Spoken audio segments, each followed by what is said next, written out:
பத்து வீரல் அடைக்கத்தானம்மா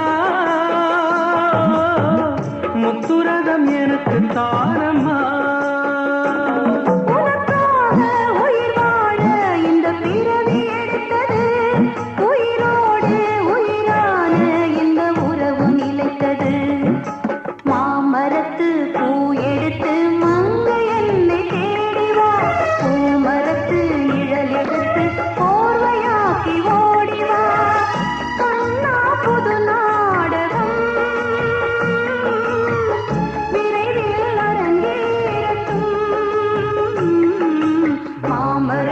பூ எடுத்து மஞ்சம் ஒன்று போடலாம் பூமரத்து நிழல் எடுத்து போதையாக்கி மூடலாம்